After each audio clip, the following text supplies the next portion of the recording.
Hello दोस्तों, राधे राधे। कैसे हैं आप लोग? तो उम्मीद करते हैं कि आप लोग सब अच्छे होंगे। तो आज के इस वीडियो में हम लोग क्लास 8 मैथ प्रश्न नंबर 12.1 गुणनखंड का क्वेश्चन नंबर 1 नंबर क्वेश्चन को सॉल्व करने वाले हैं। तो आप लोग अच्छे से देखिएगा। कहता है दिए हुए पदों में सार्व गुणनखंड ज्ञात करना। इस पद में हमें सभी में सार्व गुणनखंड बताना है। तो सार्व गुणनखंड क्या होता है? तो जो दोनों में ये जैसे ये 12x और 36 दोनों में कॉमन मिलता है, वही हमारा सार्व गुणनखंड कहलाता है। क्लियर? तो चलिए हम इनको हल कर लेते हैं। तो यहाँ पे हल दे दीजिएगा और फिर इनको हल करिएगा। हमारा फर्स्ट नंबर में दिया हुआ है क्या है? तो 12x है और ये हमारा 36 दिया हुआ है। सबसे पहले हम 12x का अभाज्य गुणनखंड कर लेंगे। तो 12x का अभाज्य गुणनखंड करेंगे तो 12 को करेंगे तो क्या होगा बुआ हमारा? 2 से लगा देंगे तो ये 6। इसी तरीका से हम करेंगे, 2 से लगा देंगे तो ये 3। तो ये हमारा होगा 2 गुना 2 गुना 3 और ये x है तो ये हमारा इंटू x हो जाएगा। अब हम 36 का करेंगे। तो 36 का करेंगे तो यहाँ पे आप कर लीजिए 36 का। 36 का हम करेंगे तो 2 से लगा देंगे तो 18 दूनी 36, 2 से लगा देंगे तो 9, फिर 3 से लगा देंगे तो 3 तिया 9। तो ये भाई साहब हमारा 2 गुना 2 गुना 3 गुना 3 हो जाएगा। क्लियर? अब देखिए दोनों में मिलता होगा, वही हमारा सार्व गुणनखंड कहलाता है। तो दोनों में क्या मिलता है? ये 2 जो दोनों में मिलता है, ये भी 2 दोनों में मिलता है और 3 दोनों में मिलता है। x तो इसमें है बट इसमें नहीं है।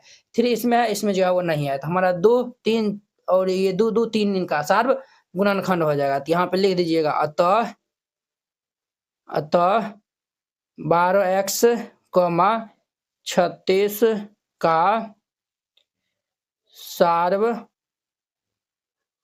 गुणनखंड 2 गुना 2 गुना 3 अर्थात 3 दूनी 6 दूनी के 12 और ये इनका आंसर हो जाएगा। इस तरीका से बनाइएगा, बन जाएगा।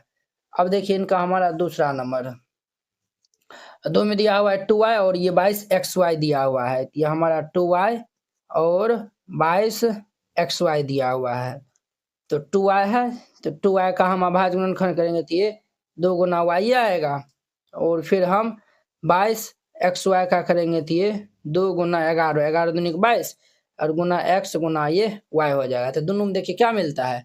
2 दोनों में मिलता है और y भी दोनों में मिलता है। तो यहाँ पे लिख दीजिएगा अतः अतः 2y ये 22xy का सार्व गुणनखंड हमारा कितना?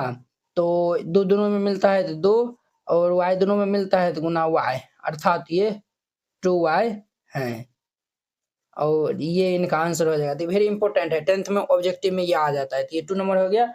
अब देखिए इनका हमारा 3 नंबर क्वेश्चन।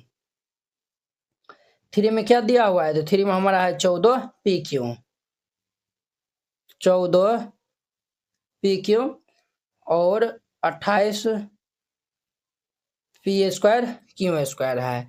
तो 14 पी क्यू का हम अभाज्य गुणनखंड करेंगे तो ये क्या होगा? 2 गुना 7, 7 दूनी 14 और गुना पी गुना में ये क्यू होगा और फिर ये 28 पी स्क्वायर क्यू स्क्वायर दिया हुआ है। 28 का हम करेंगे तो कितना होगा? 2 से लगा देंगे तो 14 होगा, फिर 2 से लगा देंगे तो 7। देखिए 7 दूनी 14 दूनी 28 हो गया। पी स्क्वायर है तो पी स्क्वायर को हम पी गुना पी और क्यू स्क्वायर को क्यू गुना में क्यों लिख सकते हैं। तो अब देखिए क्या मिल रहा है? 2 मिल रहा है और p और एक q मिल रहा है। तो 2pq इनका हमारा आंसर होगा और ये 7 भी मिल रहा है। तो 7 दूनी 14 pq हो जाएगा। तो यहाँ पे लिख दीजिएगा अतः 14 pq तथा 28 पी स्क्वायर क्यू स्क्वायर का सार्व गुणनखंड 2 गुना 7 गुना पी गुना क्यू। तो 7 दूनी के 14 पी क्यू और ये इनका आंसर हो जाएगा। तो वेरी सिंपल था। 3 नंबर हो गया। अब इनका 4 नंबर देखिए। 4 में क्या है? तो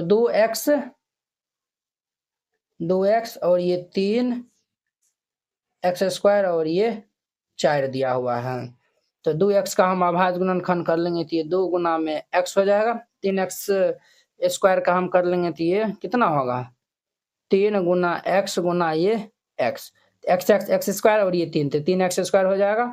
फिर ये 4 दिया हुआ है तो 4 को हम करेंगे तो ये 2 गुना 2, इसमें कॉमन क्या मिल रहा है, तो 2 इसमें है, इसमें नहीं है, इसमें है, तो नहीं लेंगे, तीनों में होना चाहिए, x दोनों में है बट इसमें नहीं, नहीं लेंगे। देखिए आप कहेंगे सर इसमें तो कुछ मिल ही नहीं रहा है, कुछ नहीं मिलेगा। देखिए 1 से हम हर एक में मल्टीप्लाई कर देंगे तो कोई दिक्कत नहीं होगा, तो यही हमारा 1 तीनों मिला है, तो यही इनका सार्वगुणनखंड हो जाएगा। तो यहाँ पे लिखिएगा अतः 2x और 3x स्क्वायर तथा 4 का सार्वगुणनखंड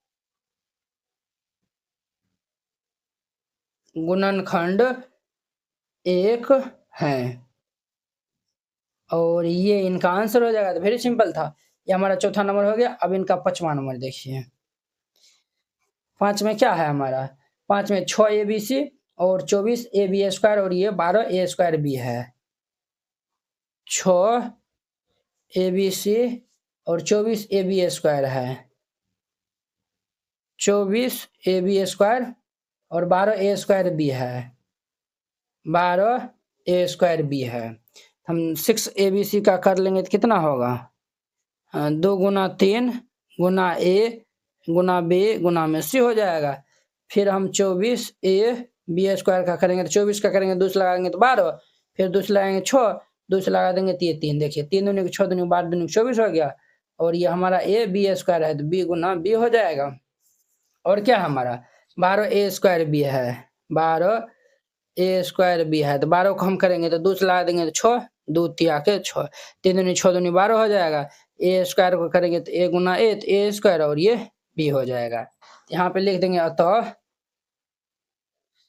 6 ABC और हमारा दिया हुआ है कॉमा 24 AB स्क्वायर तथा 12 A स्क्वायर B का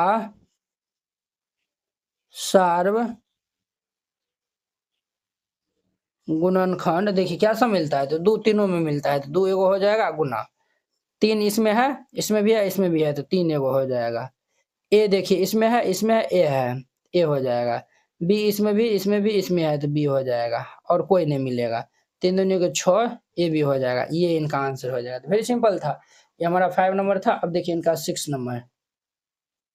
6 में क्या है, 16 एक्स क्यूब है, 16 एक्स क्यूब और -4 एक्स स्क्वायर है, -4 एक्स स्क्वायर और 32 एक्स दिया हुआ है, 32 एक्स। अब हम इन सब का कर लेंगे, तो 16 एक्स क्यूब का कर लेंगे तो 4 16 है ना, तो 16 का हम कर लेंगे तो कितना हो जाएगा भाई साहब ये हमारा, तो 2 से लगाएंगे तो 8, फिर 2 से लगाएंगे 4, फिर 2 से लगाएंगे 2 2। देखिए 2 दूनी 4 दूनी 8 दूनी 16 एक्स क्यूब है, तो ये हमारा x गुना x हो जाएगा। अब -4 एक्स स्क्वायर है, तो पहले -1 दे दीजिए, और 2 गुना 2, तो 2 दूनी 4 को -x गुना करेंगे तो -4 एक्स स्क्वायर है, तो ये हमारा x गुना x हो जाएगा। फिर 32 एक्स है, 32 एक्स। तो देखिए 16 था ना, तो 16 को 2 से गुना करेंगे तो 32 होगा। 1 2 3 4 को 2 पहले से था, एगो 2 से गुना करेंगे तो हमारा 32 हो जाएगा, तो 5 को 2 आएगा। 1 2 3 4 5 को 2 और एगो x हो जाएगा। अब देखिए ये 2 तीनों में मिलता है, ये भी 2 तीनों में मिलता है, और ये x तीनों में मिलता है, तो ये हमारा क्या हो जाएगा, तो यहाँ पे लिख दीजिएगा अतः 16 x cube -4 x square 32 x का सार्वगुणनखंड।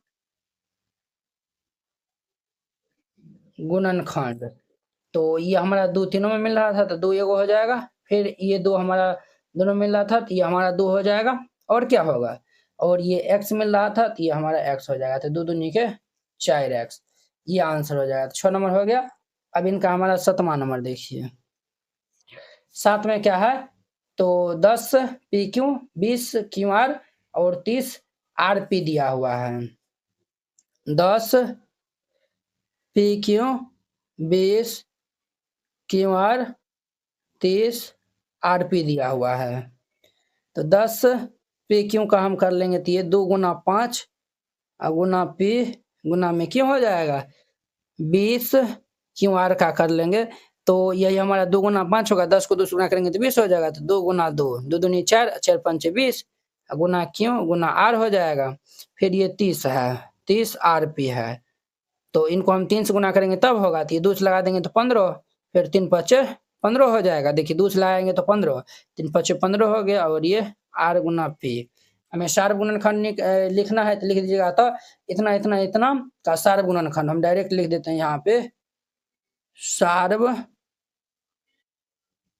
गुणनखंड। तो ये हमारा क्या होगा, 2 तीनों में है तो एगो 2 हो जाएगा, गुना 2 तीनों में है, 5 इसमें है, इसमें है, इसमें है, तो ये 5 हो जाएगा। और देखिए पी इसमें है, इसमें है, क्यों इसमें है, दोनों में है, इसमें नहीं है, 8 दोनों में है, इसमें है, 5 दूनी के 10, इनका आंसर हो जाएगा। तो 7वां नंबर था। अब इनका हमारा 8वां नंबर देखिए, 8वां नंबर में क्या है, तो 3x² y cube, 3x² y cube, और ये 10x³ y² और 6x² y² z है। 3x² y क्यूब और 10x³ y², 6x² y² z है, तो 3x² y क्यूब है। इनका हम करेंगे तो कितना होगा, 3x² करेंगे तो x गुना में x, y क्यूब का करेंगे तो y गुना में y गुना में y हो जाएगा। और 10x³ y² करेंगे तो 10 का करेंगे तो 2 गुना 5, और x³ का करेंगे तो x गुना x गुना x, y² का करेंगे तो y गुना y, और 6x² y² z है। इनका हम करेंगे 6 करेंगे तो 2 गुना 3 गुना x गुना में x, और y² करेंगे तो y गुना में y गुना z हो जाएगा। यहाँ पे लिख दीजिए, अतः सार्व गुणनखंड, अतः सार्व गुणनखंड हमारा क्या होगा, तो देखिए 3 इसमें है, इसमें नहीं है, इसमें है तो छोड़ देंगे, 5 इसमें है, इसमें नहीं है, इसमें भी नहीं है, छोड़ देंगे। तो देखिए 2 x 2 x 2 x, ये हमारा x गुना x होगा। चलिए, और 2 y इसमें है, 2 y इसमें है, 2 y इसमें है, तो ये हमारा y गुना y हो जाएगा। यहाँ पे हमारा x² y² इनका सार्व गुणनखंड हो जाएगा, और कोई नहीं होगा। इस तरीका से बनाइएगा, ये क्वेश्चन हमारा बन जाएगा। आई होप कि आप लोग सभी क्वेश्चन बहुत ही अच्छा तरीका से समझ गए होंगे, तो आप इनको अच्छे से नोट करके अच्छे से प्रैक्टिस करिएगा। तो चलिए हम नेक्स्ट वीडियो में मिलते हैं इनके 2 नंबर क्वेश्चन के साथ में। अगर यह वीडियो आप लोग को अच्छा लगा होगा तो लाइक कमेंट एंड अपने दोस्तों के बीच में शेयर कीजिएगा। अगर आप चैनल पे पहली बार आए हुए हैं तो चैनल को सब्सक्राइब कर लीजिए। एनसीईआरटी क्लास 8 गणित संपूर्ण हल complete NCERT solution handwritten and colourful. NCERT गणित के सभी प्रश्नों के समाधान संपूर्ण हल, स्टेप बाय स्टेप आसान समाधान, सुंदर और समझने में आसान नोट। ये सभी उन बोर्डों के लिए उपयोग है, बिहार बोर्ड के लिए, UP board, MP board, Jharkhand board या फिर अन्य किसी और बोर्ड से हो, ठीक है, जिसमें एनसीईआरटी मानता हो। सिर्फ ये आपको हैंड रिटेन कलरफुल नोट जो है वो मिलेगा। बोर्ड परीक्षा में अच्छे अंक लाने का शानदार मौका। ये हैंड रिटेन नोट कैसा दिखेगा तो वो भी देख लीजिए। ये खास बात है, जैसे इस टाइप का आपको नोट दिया जाएगा और आपको कोई भी टॉपिक समझने में दिखाता है, जैसे प्राकृतिक संख्या हो गया, सम संख्या हो गया, इस पे आप क्लिक करिएगा, प्राकृतिक संख्या पे क्लिक करिएगा, देखिए ये यूट्यूब वीडियो का डायरेक्ट लिंक खुल जाएगा। तो ये यहाँ से आप जाके जो है वो देख सकते हैं। देखिए ये प्राकृतिक संख्या, पूर्ण संख्या, ये सब बताया हुआ, तो जाके आप देख सकते हैं। ये हमारा प्रश्नावली 1.1 एक्सरसाइज 1.1 है। ये पहला दूसरा क्वेश्चन है, इसमें हमें डाउट है, हर एक क्वेश्चन में लिंक डाला हुआ है। इस पे क्लिक करेगा तो ये हमारा फर्स्ट नंबर क्वेश्चन ओपन हो जाएगा। देखिए ये हमारा प्रचार चल रहा है, ये हमारा फर्स्ट नंबर क्वेश्चन ओपन हो गया, तो आप जाके जो है वो देख सकते हैं, ठीक है। ये आपको नोट कैसे मिलेगा वो भी आपको बताते हैं। इस नोट को प्राप्त करने के लिए आपको इस QR कोड पे 49 रुपया सेंड करके और इस नंबर पे स्क्रीनशॉट जो है वो भेज दीजिएगा। कन्फर्म होते ही PDF आपको मिल जाएगा तुरंत। अगर ये QR कोड नहीं काम करता है तो आप इस नंबर पे कांटेक्ट कर लीजिएगा और फिर जाके 49 रुपया सेंड करिएगा। हम आपको QR कोड भेजेंगे, उस पर सेंड करिएगा।